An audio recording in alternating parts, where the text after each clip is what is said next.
Today we have Elona Lopari, who is the founder and CEO of Life School, a renowned keynote speaker and a sales and marketing expert with a focus on business growth. Drawing from her extensive experience as a former Fortune 500 CEO, she has empowered over 100 companies to significantly increase their revenue. Her digital focused approach, coupled with emotional intelligence, has garnered features in Business Insider, CEO Weekly, and the Business News. Elona is sought after speaker and author, frequently addressing audiences on leadership, business strategy, and modernizing sales efforts.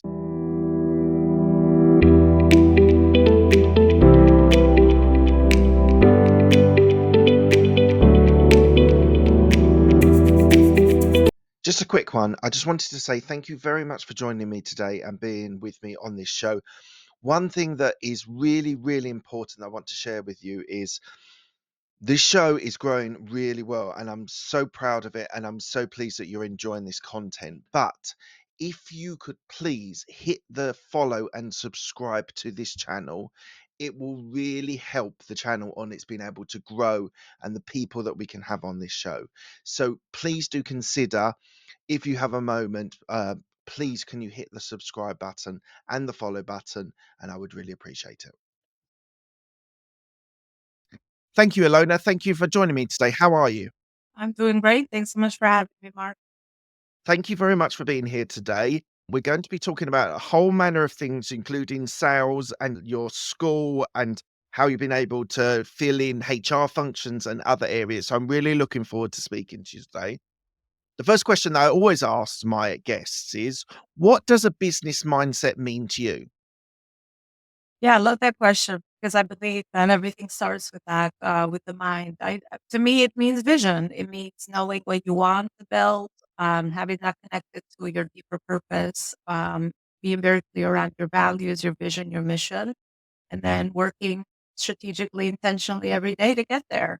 Intentionally is a really interesting word, which I actually 100% agree with you. And some people get this paralysis analysis stage where they just analyze everything and they're not taking action. What have you found in the life school that you developed, that whole idea of creating intention or action orientated business people?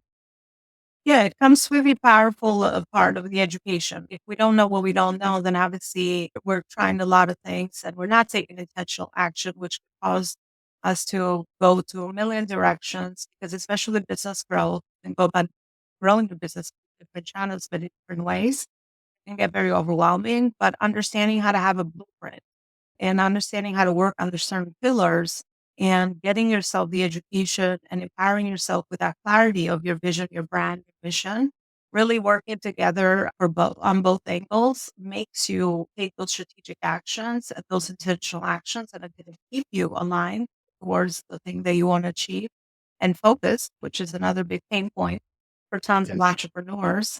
And it's going to make you work smart and not hard because, again, just like anything, there's other people in the world that have built things that you are looking to build or have found the results that you're looking to get. So again, it's just a matter of saving time and understanding how to make the right investments, which is why I always say that best investment is always us because we're the main decision makers in our companies. And the more we know the things that we need to know, the more we can make informed, conscious decisions, getting us further faster towards the visions and missions that we're about to build. Absolutely. And we're going to deep dive into your life school. But before we go into that and go into your previous experience as well, tell me one thing about your upbringing which reflects on who you are today. Yeah, I'll start with my origin. I am natively from Albania, moved to the US when I was only 15, broke free from a civil war that was happening currently in the country. My dad being the main initiator, trying to have his visa, all the ways that he figured out how to do that and keep his family safe and bring them over here. It was always his dream, the American dream. We always heard about America being the most developed country, but also being the country where there was a lot of opportunities which were missing there. So life started here at 15. I ventured into school and all of that. I had studied English and I just automatically became the parent because obviously I saw very early I was the oldest child. So I had to pretty much grow up very fast, translate for my siblings, problem solve in the family, get my first jobs, pretty much contribute my whatever I was making to the home. My parents didn't speak the language. They were obviously working very hard, couple of jobs. That experience early on just taught me how to problem solve, which is now I see it's a great gift and skill, especially in entrepreneurship, where really literally our job description is a problem solver. And then I also pursued the American dream. One of the things that my dad instilled in me when I first came here was we got to be successful. There's a lot of opportunities here and achievement. I was praised for achievement there very early on. So I followed that blueprint. I got my bachelor's and then climbed the corporate ladder. I happened to be for a Fortune 500 company that was in growth mode at that time. So I just kept getting promoted every couple of years, always learning, growing, and being an entrepreneur right under a company, which was a corporation, which at that time I didn't know that. And my catalyst to entrepreneurship was where the company was acquired by another company and the culture turned very profit driven. And I no longer saw obviously a focus on growth for the people that were there. So I just read the silver lining. And at that time, I also had some intuition coming toward my way through an inner voice that I was supposed to change trajectory. Obviously, I didn't know what I wanted to do through just learning and growing, aligning myself with people in the world and learning and growing through podcasting, which is why I love the channel of podcasting because that opened up my mind to a whole new world. I didn't know what else I wanted to do. And I just started to tap my feet into entrepreneurship and then started offering something that I was familiar with, which was a coaching for women leaders. Because I actually had moved all the way to the C-suite at that point. So I had seen all the phases and stages of growing a company, and my strength was leadership because one of the things that I did really was developing top talent and high engagement scores, whether it was customer engagement scores or team engagement scores. So what I did is I built my business slowly. I still was working. And then when I felt comfortable enough to make the leap and realize that, oh my gosh, it's amazing because for an overachiever like me, when you give me no ceiling and limit, it's almost like that's my playground. And Mm, entrepreneurship is that where there's no ceiling. I can dream a big vision. I can explore myself every day. I can contribute beyond myself with other people. So to me, it just connected a lot of different important values or common points that I cared about. And I just, yeah. And ever since I've been doing this, which is now 5 years, I've never looked back. And I just look at my transformation and it's mm, amazing mm. to understand. And I almost go back and forth to say that I was born an entrepreneur because I realized that I am, very entrepreneurial, even in the way that I think Okay. and the resource. Okay, we've covered a lot of areas which we're going to talk about in this conversation. So things like your experience of Walgreens, setting up the business, entrepreneurship, how you develop that. We're going to cover all of that in this episode. But thank you for giving me that summary. I want to touch on the Albanian heritage that you have. When you came over and you were new to America, and it was challenging, maybe because your English might not have been perfect. It might have been a little bit, and move into a country where you're immersed in the American culture. How have you kept your Albanian culture through the years and managed to navigate that in America and all of the American dream? How have you managed to keep your Albanian culture? Yeah, I think besides the language, the hardest challenge I had is to fit in, right? It was a new country. I was a teenager, pretty much, right? And we all know that stage and phase is very uncertain and hard. Mm, So those were my beginning challenges. But with the language, I pretty much adapted very fast because I guess I was at that age as well that I was able to kind of just learn it very fast. And I had already known another language, so that usually helps to mhm, learn like more languages. yep, So kind of was a faster transition. But I also, when you have no choice, I realized that you do what you got to do. And even if I spoke with the accent, cares? I had to do things that I wanted to do. I was always very goal oriented though, wherever, even at that age. I always knew what I wanted and nothing will stop me. I don't care how I spoke. I was going to do it. And especially because at that point it was for the survival of my family. So that kind of a responsibility made me overcome some of the insecurities or my own things that I had with the language that early on. But to answer your question, how do we keep the culture alive? Through my family. I have my little close family here, no one else really. So I think that really worked because we always live together, like close to each other. and we became very close in that aspect. So we would always honor, speak the language as much as we could, or we would just watch shows that are Albanian. We would try to surround ourselves with that piece and be ingrained in the Albanian communities, which are really developed in the US as well. So I think just a little bit of that kept me very still connected to my culture, but still growing and embracing the diversity that New York had to offer me, which is something I really appreciate and value today. And you've said that a couple of times you used the word responsibility of being a figure in your family to build that. So how has that affected you through your career, that idea of having responsibilities of your family? Has that been a positive effect on you, or has it been tough at certain stages? The positive effect is that obviously I'm accountable, loyal, I do what I say I will do, which helped me a lot with my self-esteem. So personally, Mm, and really helped me with my self-esteem because I've always problem solved so early. So I self-relied on a lot of my independence and my own self to be resourceful. So I always knew like I will always figure something out. Like I always have a solution.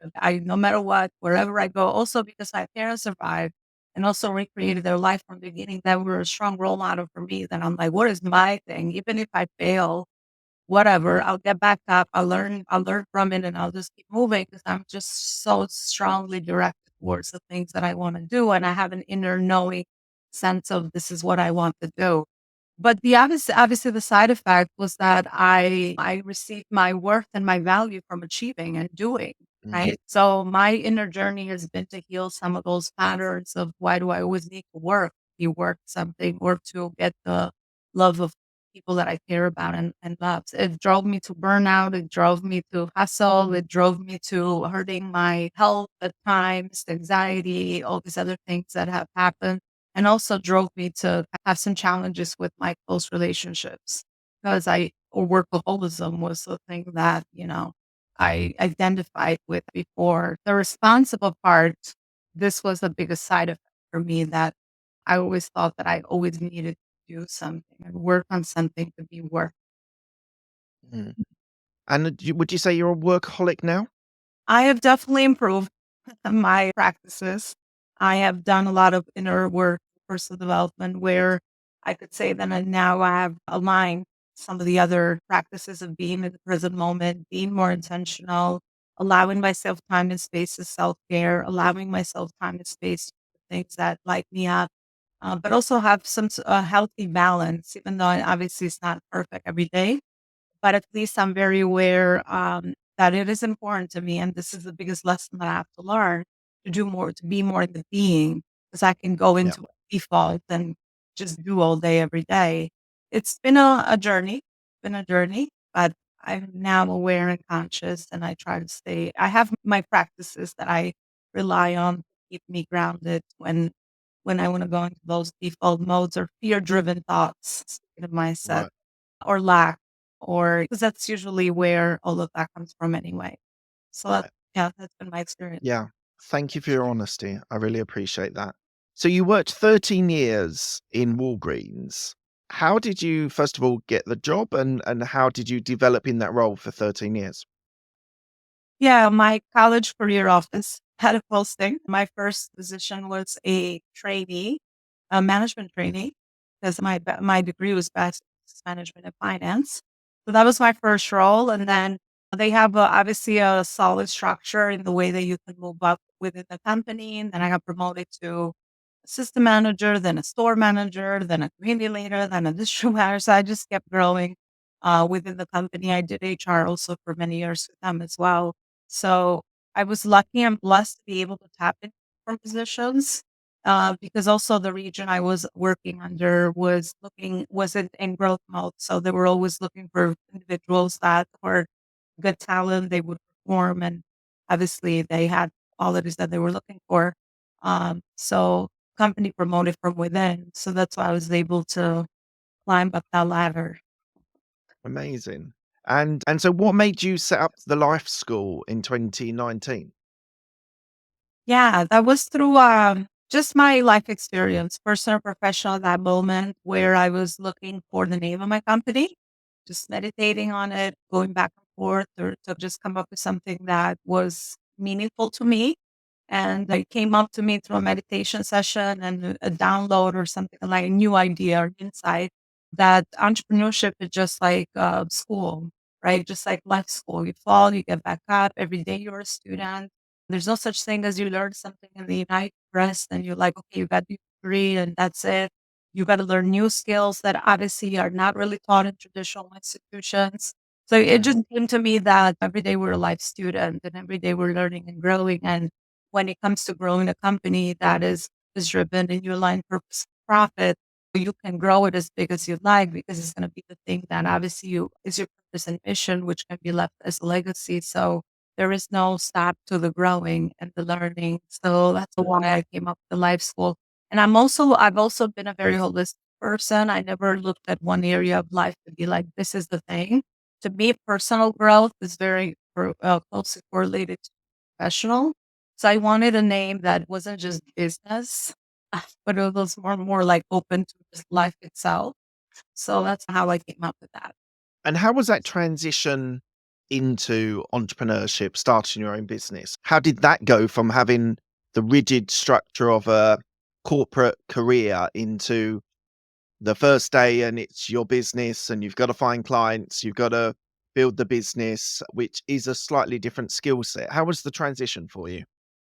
Yeah, now I can predict the phases and stages, but I knew entrepreneurial energy, meaning that I'm very optimistic, positive. The world was what I was always sure I was going to help everyone. And I was going to do really create meaningful change, and I was free. I felt Mhm. Mm. make decisions that I wanted. I didn't have to show up somewhere 9 to 5. So those are the beginning high moments, like the honey Mm. Mm. phase of Yeah. entrepreneurship. Those are the beginning, and then obviously my first clients came from my work networks, people that already knew and liked and trust me already. So I was helping a few of my beginning clients, and then just again fell in love with the fact that I can be free and independent, and I can focus on things that really matter to me, and I can align my talent and my gifts towards the thing that I really felt was important, which has always been business and leadership. I've just Mm. evolved over the years where I add more of the personal, spiritual side as well to it because obviously I've learned how important this is. Ago, I just, I was completely reliant on just the traditional things that I had learned with as far as leadership and business building. Yeah, I think that those were the beginning. The hardest problem was always I would go into the fear part where the first 2 years were the hardest. I remember because it's almost like you transition to a new identity. Every time obviously I didn't get the things that I wanted or I was working on things that didn't give me the results that I thought I should have had at that moment in time, I'll revert back to safety. And I'm like, my mind is like, "Let's just go back to safety." There's a lot of back and forth mindset wise to just make me go to the thing that was so familiar to me because this was just too new and too uncertain. So it was a mix of feelings. I think I've gone through all the roller coaster. Yeah. In 5 years, you probably have gone through the roller coaster of emotions of being an entrepreneur. But what I wanted to know was, have you ever put an application in for another job in the 5 years that you've been running the life school? No, because You've never taken that step, as in, yeah, go on, I'll let you carry on. no, I've never taken that. Definitely have thought of it in moments of quiet revenue or feast and famine, especially at the beginning before obviously I had built what I've built now. But to me, it was almost like even the thought before starting my business to go back and just take my skills and do the same thing with Mm, another mm, company just felt like just I wasn't aligned with it. Like my intuition was like, nope, no. And at that point, I had learned how to listen to my inner guidance. So it was just nope, nope, been there, done that, not for you. So the same thing with the job. When I would entertain it for the safety piece of the income, especially because why would I leave mm. that? Obviously, I want to do this and be free and have all the freedoms. I would get the same answer. So yeah, I just couldn't. I just couldn't Yeah, give up. yeah. Once you've left, I worked for corporate for 14 years, and now I've left. I don't think I could go back to that experience again. You've talked about it having a purpose-driven business, and that's what the life school is all about. And you've talked about your intuition and listening to your inner voice. How do you help clients create purpose-driven businesses? So it's all about life experience, personal and professional, all the skills they've gained, all the challenges they have to overcome, all the pain they've overcome in their lives, all the wins, all the talents, all the things that they already discovered, all the things that light them up, pretty much helping them package that into their own business. Because when a business comes from that authentic place and that type of journey, then it's something that obviously is calling you for a reason. Yeah. And there's a reason why all those things happen to us. Because my first book was connecting vision backwards. And I really feel like that to discover the thing that we want to do in the present moment, we do have to look back at our past because it gives us a lot of great insight around the steps that we've taken, the falls, the things that we have gained, and nothing is ever wasted in life. And all of that is really built up. Why not utilize our entire journey to build a business Mm, that's meaningful towards us and offer a service? I focus on service businesses because I love the yes. service aspect and create something that obviously you are the best person to be able to now support other people and do more good in the world with that. And there's a reason why that pain came to you or that passion came to you. And now you're using it to in service towards others. And there's no limit to that because obviously you can scale that impact. And then obviously align the profit piece, which is such a big pain point for a lot of businesses, cash flow and the revenue generations. So to me, it's just yeah, piecing a lot of these things together when people talk about things in the way they do, or when they in our sessions and in the work that I do, I'll ask very intentional questions to get into the depth of stuff because the depth is really the most important piece. Because if we're going to be in the journey of entrepreneurship, just like school, it's ups and downs, you might as well do something that's really meaningful to you and it's authentic to you. What's the point of building something that's going to fade tomorrow? It's just Mm, not worth mm, it to go through all the mm, challenges of the journeys. mm. Definitely Yeah. going to serve you so that you can learn and grow. Plus, I believe that we have a life path and a specific reason why we're here, and our job is to raise our awareness so that we can connect those dots and then take inspired action to keep us aligned with the thing that we're really meant to do here on earth.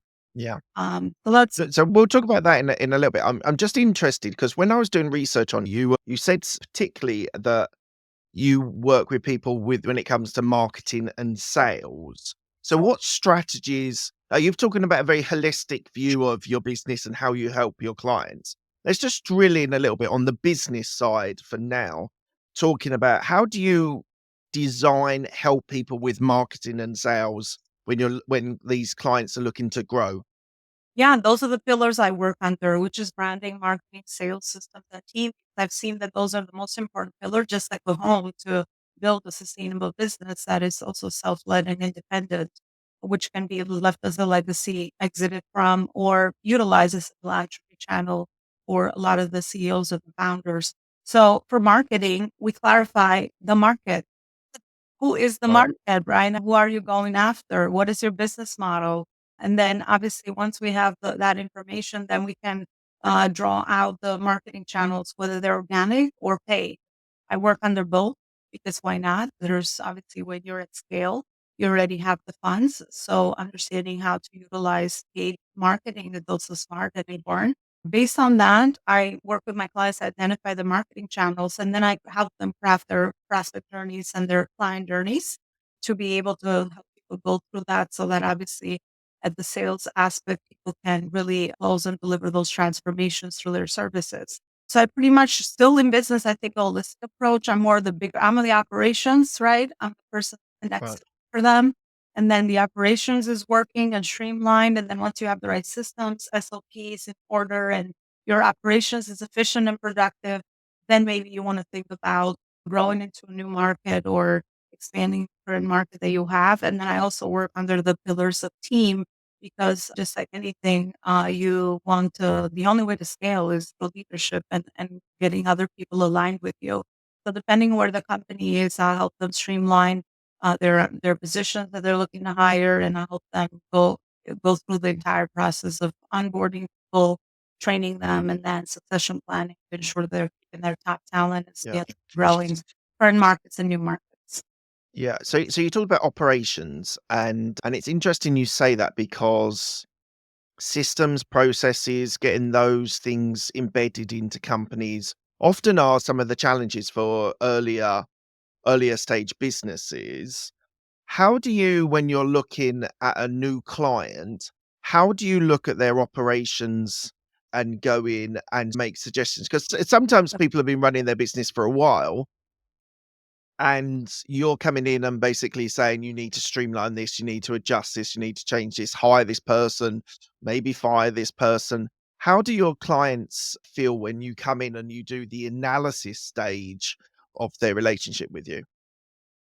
Yeah, it's always a collaboration, right? It's in a partnership. So it's always that. And what I do is help them ask those potential questions based on what their gaps are, right? Because there's always gaps. So once we identify what their gaps are and what the main pain points are, I always go start with what they've built thus far and where they would like to be.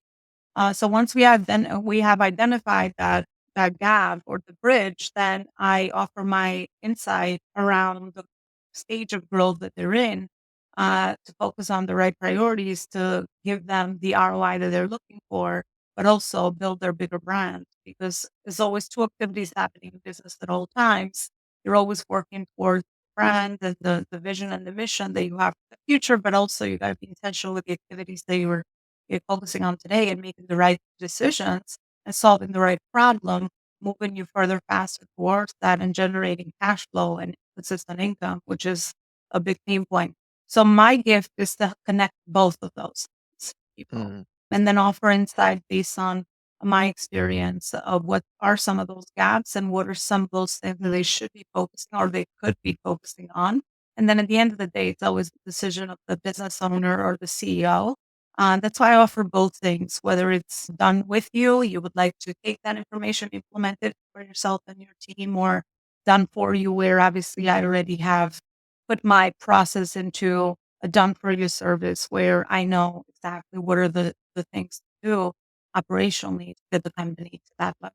So that's my approach. That's how I deal with it. But to me, it's always about collaborating and opening up the space to ask intentional questions. And I also challenge the CEOs and the clients that come towards me because a lot of times we want to build something or we want to do it for the wrong reason.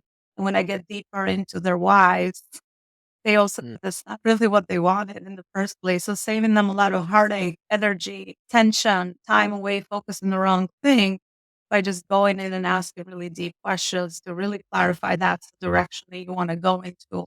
And You those are make a really good the wrong. point. You make a really good point because some business owners think they want to build an empire and build multiple revenue streams and hit the revenue targets, the profitability targets, and actually they're unaware that actually maybe lifestyle is more important to them than actually driving that business to a certain level. What questions, so you said ask intentional questions. What are the Yes. types of questions you ask that really delves into understanding what their mission is, what their values are, what they want to achieve? How do you do that?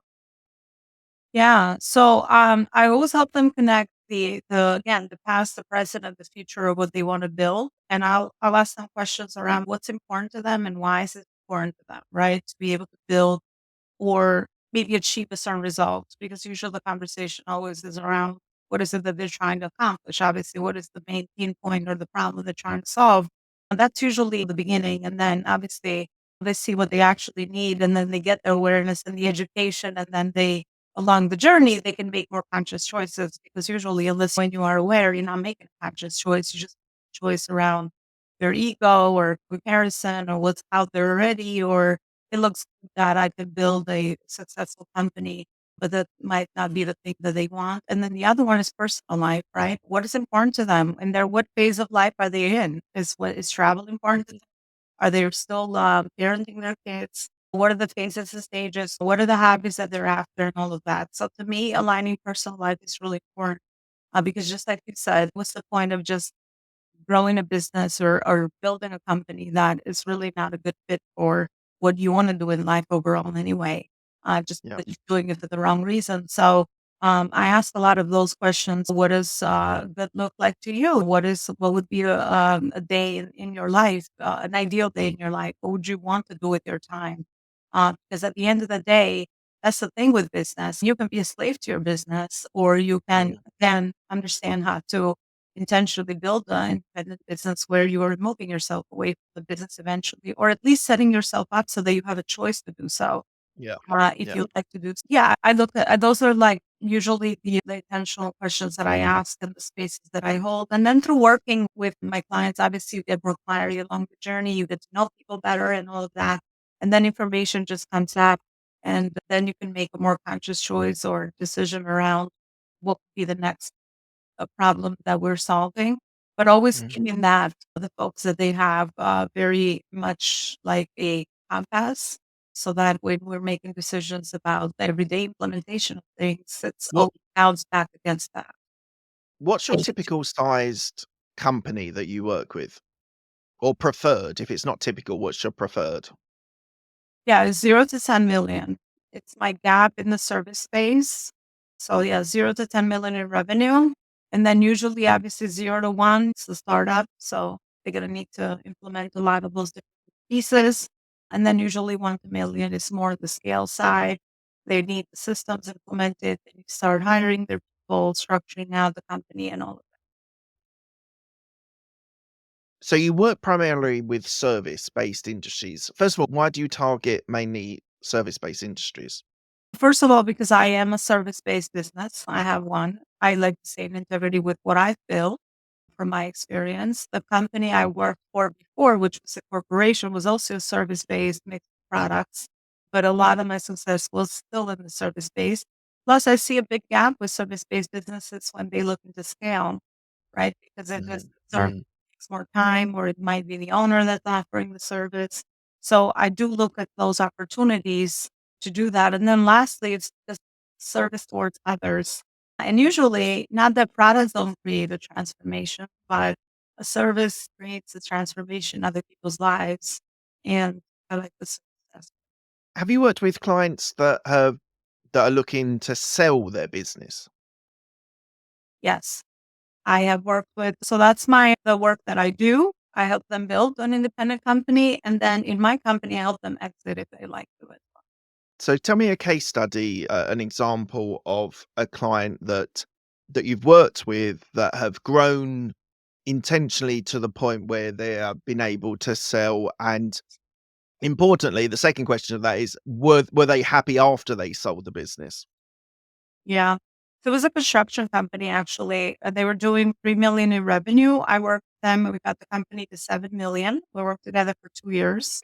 And then once the company was at that level, the personal circumstances changed. The person was going through a divorce and they were no longer aligning with the company that they were building. And they pretty much had done a lot of inner work, spiritual work. So they just wanted to do more traveling and exploring that side of themselves, which they didn't get to because they were just raising kids and being in a long-term relationship and marriage for so long, and they just wanted to travel the world. So they sold their company, and that's what they're doing. They obviously have since started another business where they can do it more globally and internationally, but the business they had was more traditional business that tied to their locations that they had in the New York State boroughs. Yeah, in that particular case study, that's what the CEO decided to do with the And were they happy? Because often I hear people that sell their first business. First of all, there's always an issue with selling your first business because you don't know what you don't know, but obviously you're there to support them, to help them along that process. But equally, do they ever regret the selling of the business? Or in your case, are you, with your holistic approach, gearing them forward that they don't have the regret of selling that business? Yeah, even in that case, I would do I would do my investigative deep question work to ensure that selling the business is the right decision. Because that could be Mm. another unconscious decision that is just made because you're frustrated, and obviously they might not have all the operational things in place. Because if your company is operating and you don't have those stressors that might stress Mm. you because there's opportunity Mm. inside the company, maybe Mm. selling is not the right thing. That's why I Mm. think it's almost like with babies that I help grow. And then we make a conscious decision whether they go to college or not or whatever. So to me, I look at it more of in that kind of retrospect. But this particular person is very happy with the decision. Because Good. again, nowadays people want location freedom. So they were very Yeah. happy. But it's usually three things that happen. Either people get into another business or they align with other projects that are more soul passion projects that they care about, or they do travel. Those are usually Mhm. the three main journeys that people go on. I think people that are regretful of the decision to make the exit have done it obviously for the wrong reason.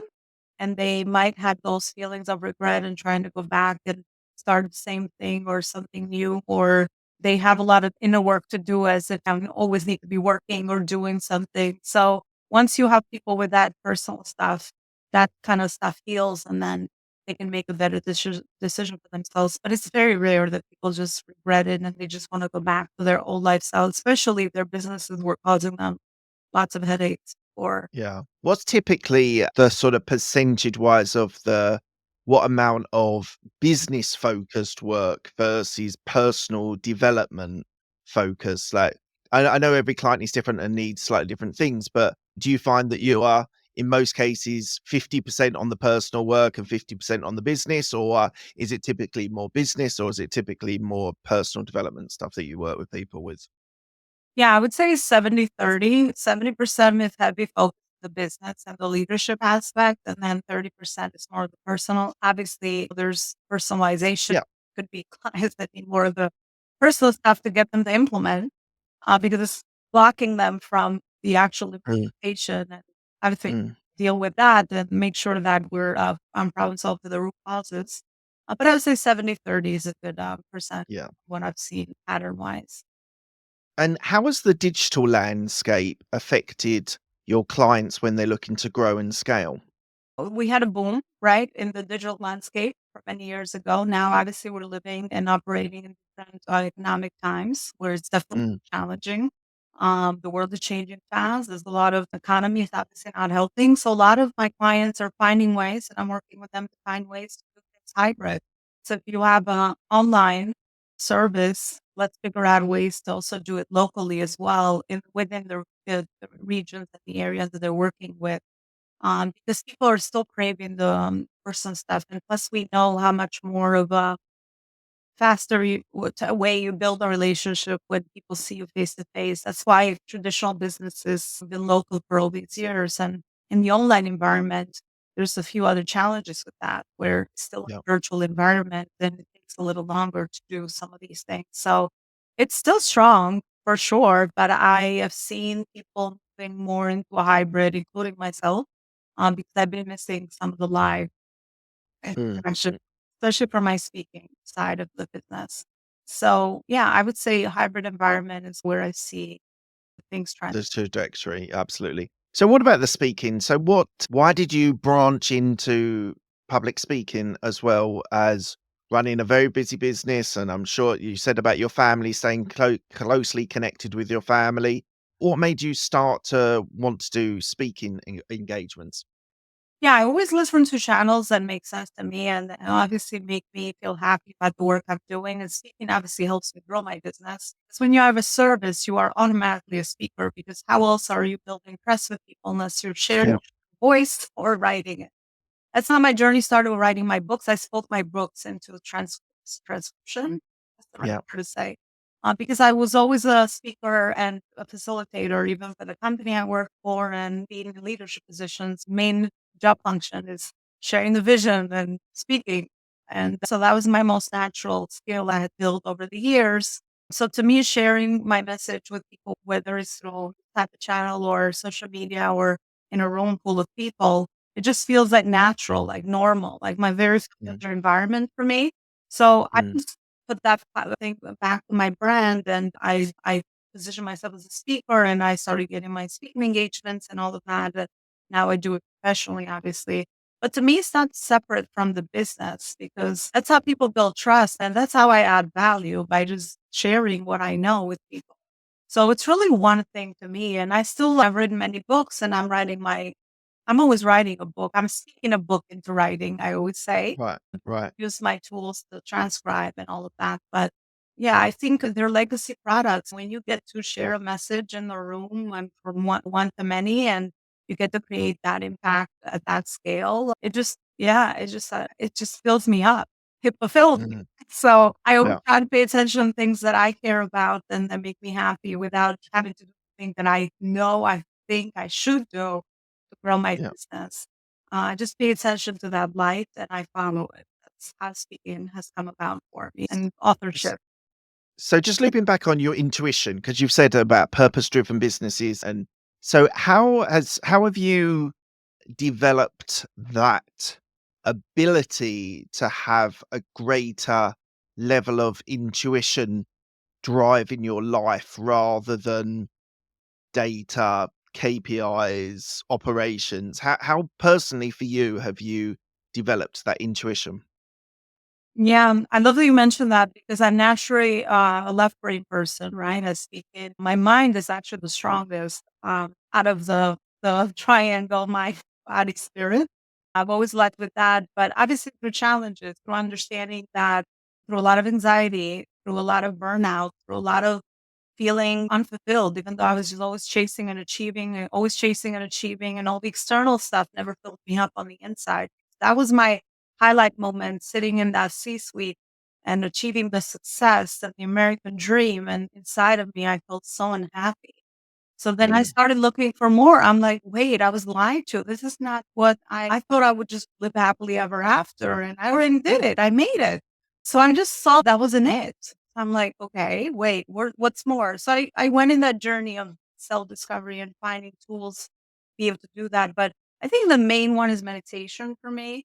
I started doing it and honestly now it's a practice and I'm always looking into more modalities to be able to do that. But just quieting the mind, which is my strongest asset to business, but also my biggest mm, challenge in life because we all know monkey mind, when you mm, mm. operate from that one capacity, you're not tapping into the heart and the intuition and the spirit side. So meditation has been my go-to method of choice and journaling Mm, because I like to write and I write used to write poems in middle school. So I like to write yeah, poems as well. So I just connect some of the things I really like to do in my creative side, which I have discovered.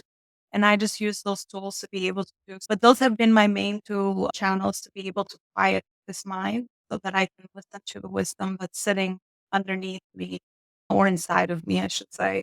But yeah, those have been my main go-to channels to be able to own okay.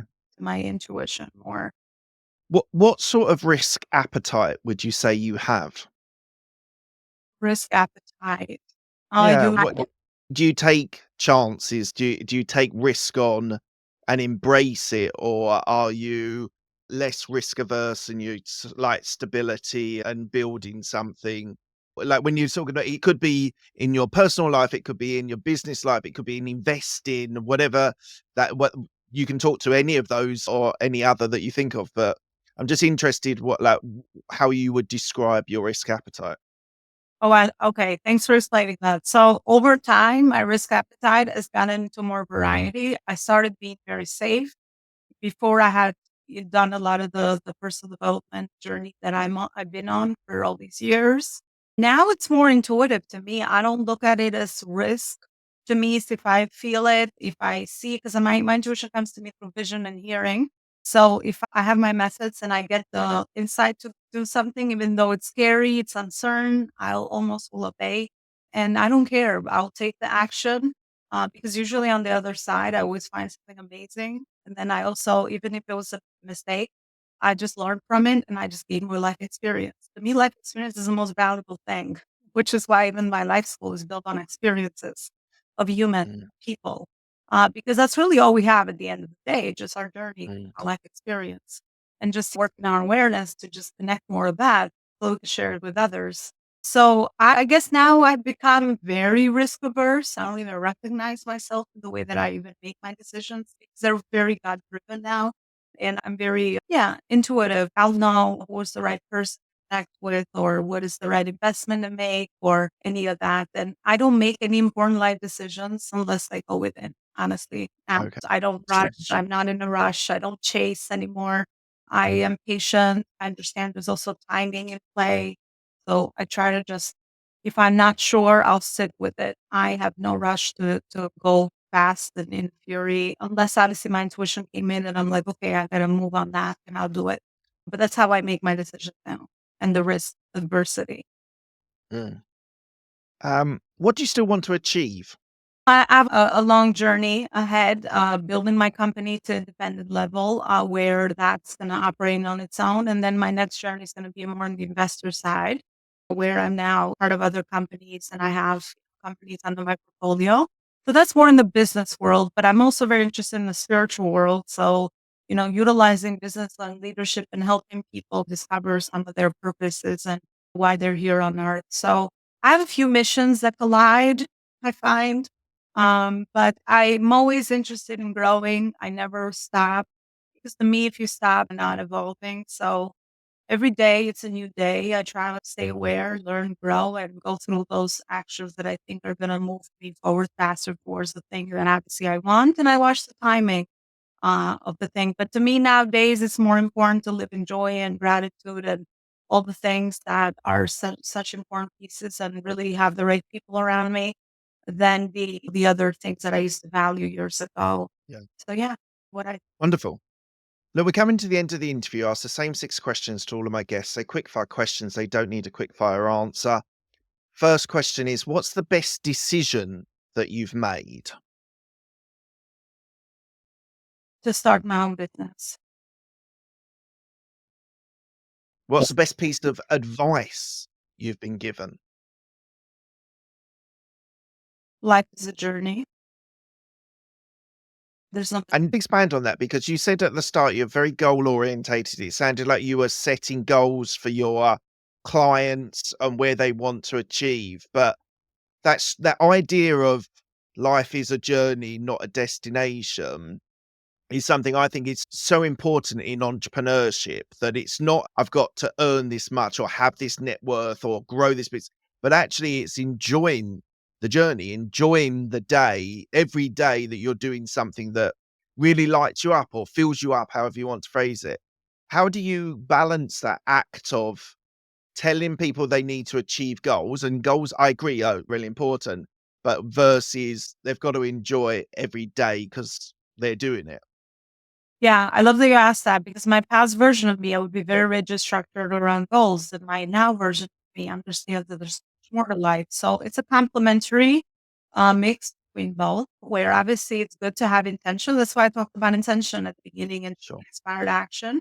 So intentional goals, I resonate with mostly nowadays. So yeah, that's combining my past and my kind of where I am now, but life is a journey and there is no destination because obviously we'll never realize our fullest potential ever. Every day there's a chance to learn and grow.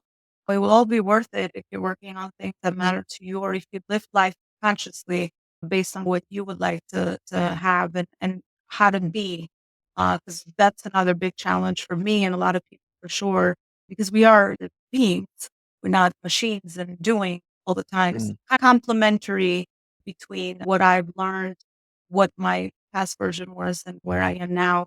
I still believe, obviously, that if you are strongly pulled towards something, that might somebody might call it a goal. I have that also, all those all the time, and they're usually big things.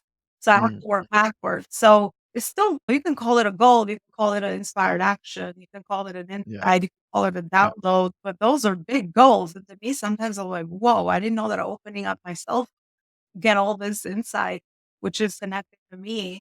But those are massive goals. And sometimes those are not goals that you're just achieve today and tomorrow, and they just become a journey until you actually get mm, to that. So I've just seen a combo between both over my yeah, spirit. amazing. Who's the person that's helped you most in your career?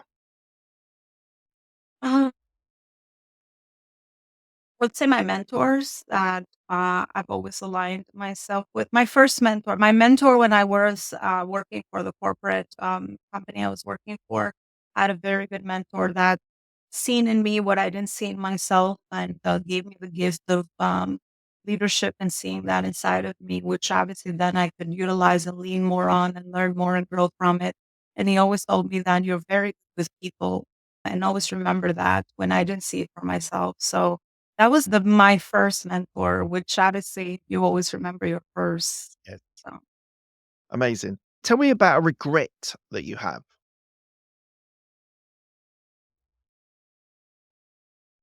the regret I have is for not listening to myself earlier in my life or my inner guidance because it was always there. I just pushed it away or distracted myself or avoided. I did a lot of avoidance in my life. So that would be the only regret. I wish I could trust what I was picking up from my inner guidance Right. earlier. So your inner voice, we're gonna get a little bit like psychological on this. Is your inner voice a person? Your mother, your father, your uncle, your grandfather, whatever? Or is it a combination of multiple people? Or do you believe that inner voice is something that is meaningful only to you? Good question. It comes to people differently. For me, it comes as my own voice, my own insight, where it's right in my ear and it's telling me like this is the or this is the next insight to listen to. And over time, I've cleared it out, obviously, because sometimes it could be fear or the mind. But now I have a lot of great clarity with it. So to me, it shows up as my own voice. To other Right. people show up differently. Yeah. What are you most proud of?